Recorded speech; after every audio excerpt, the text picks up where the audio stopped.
9 months, 9 long months we had been in quarantine, and it isn't getting any better. 2020 was and still is a very hectic year for many Americans. A lot of people had lost their jobs, and many others had lost loved ones during this pandemic.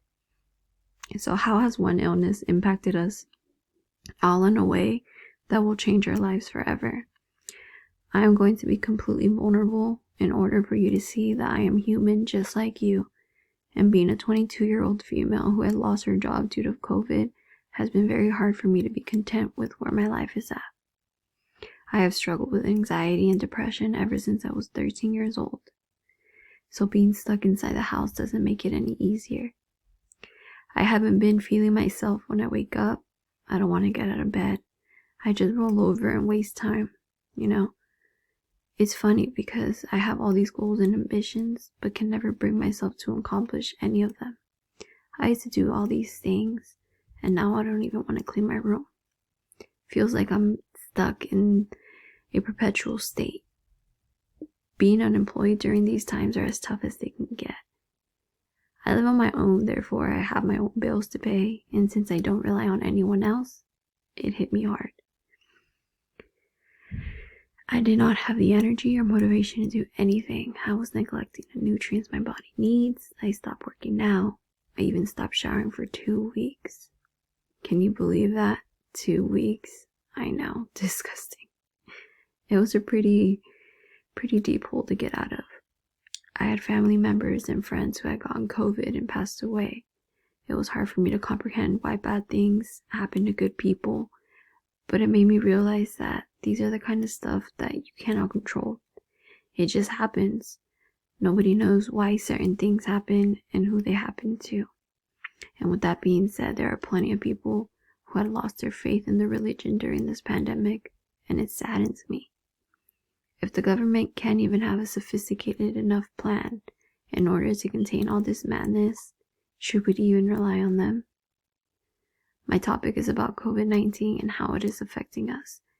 I know that many people struggle with depression and anxiety as well as I do, so I know that quarantine has definitely taken a toll on them, mentally. I would be addressing how the pandemic has affected our livelihood and our health. The first article I had found goes in depth with the economic consequences of COVID, and it is from Frontiers in Public Health. The article states that nearly half of the world's global workforce is at risk of losing their livelihood. That's 1.5 billion people.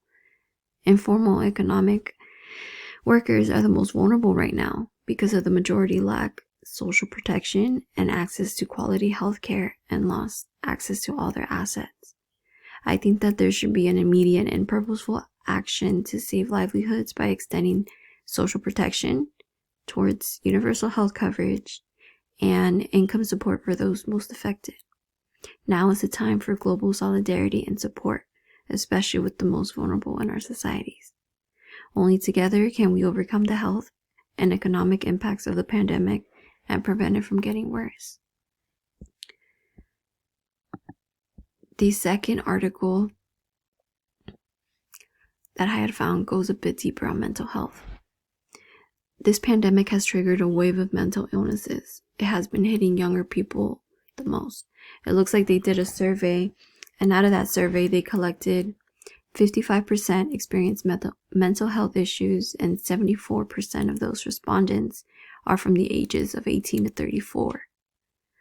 The 4 issues that were the most common are stress, anxiety, depression, and loneliness, with the stress being the number 1.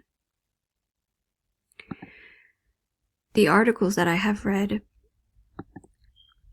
have to do a lot with our mental health, and I believe that it is what is most important. How are you going to function properly if your mind is controlling your emotions? Is it hard to get yourself out of that hole that is too deep, and that is something some of us that are going through right now? This article speaks a little bit about everything. It talks about our mental health challenges, how to stay healthy during the pandemic, and how to stay vigilant and possible. An example of being positive is surrounding yourself with positivity. In some cases, that could be your family. Throughout this pandemic, we've seen both the benefits and the drawbacks of being stuck in the house with your family 24/7. In the last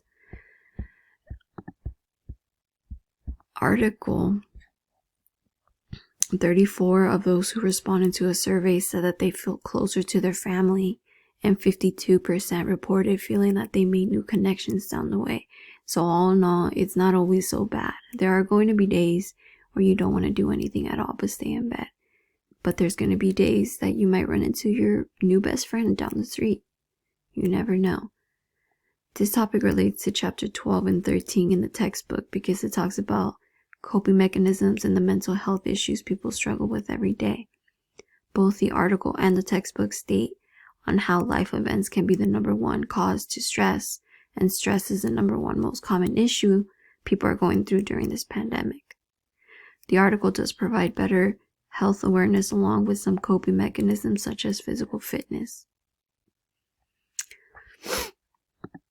Based on my two articles, my conclusion would have to be that yes, this whole pandemic has affected our mental health and our lives, and unfortunately not in a good way. In the last article, it states that 78% of those that were surveyed said that social distancing was difficult, but it made them value their relationships. And 65% said that the pandemic has them reevaluate how they spend their time. Any advice that I can provide is to just be productive, keep your mind busy, develop a new hobby, and to not be afraid of being vulnerable, women and men. Everyone has feelings, and everyone has the right to express those feelings. Sometimes there really isn't a perfect response that is going to make you feel better, but what you do want to do is communicate. You are not in this alone. There are thousands of other people on the same boat as you.